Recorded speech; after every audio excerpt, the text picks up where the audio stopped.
دي اخطر والذ سفريه عملتها: بركان نشط في بالي، سنوركلينج وغرق في المحيط الهندي، اكله سمك 7 الصبح، واكتشاف احلى جزر اندونيسيا. بكلمها بقول لها انا دفعت 12,000 في اللاتيه. الموضوع بدأ بزميلتي تشينشا عدت عليا بالأكل عشان نبدأ رحلتنا من سيدواردو ترين ستيشن.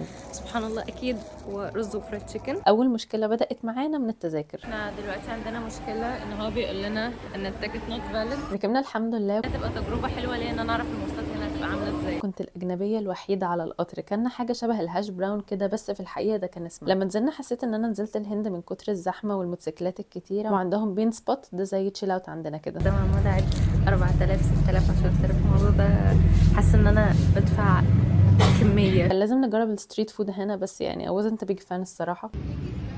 قعدنا نتكلم كتير واحنا مستنيين القطر، وبجد اكتشفت ان البنات هم البنات ايا كان هم في قارة ايه، كلمة المواضيع وغالبا طريقة الكلام كمان.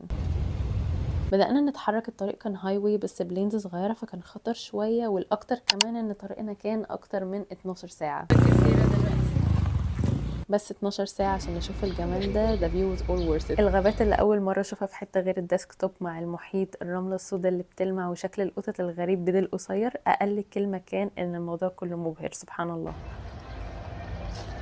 المهم كنا عايزين نستكشف الجزيرة شوية قبل الفطار، وخمنوا كان ايه هنا الساعة 7 الصبح. سمك زي ما سمعتوا، سمك مع شوية رز وشرب.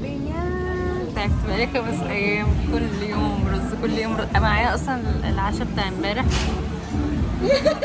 بدأنا نستعد للرحلة بأدوات السنوركلينج، والميزة النهاردة إن إحنا مش هنكتشف جزيرة واحدة، إحنا هنكتشف 3 جزر. الصراحة كنت خايفة شوية من فكرة المحيط، إن دي حاجة واسعة جدا وأنا أصلا أول مرة أشوفها في حياتي، ففكرة إن أنا أنزل وأقعد أعوم كده وسط السمك كانت مرعبة بالنسبة لي. بس يعني نو ريسك نو فن. خلينا أكمل لكم الحلقة الجاية. يعني نبذة صغيرة: كنا هنتقلب في المحيط وفي بركان جنبنا.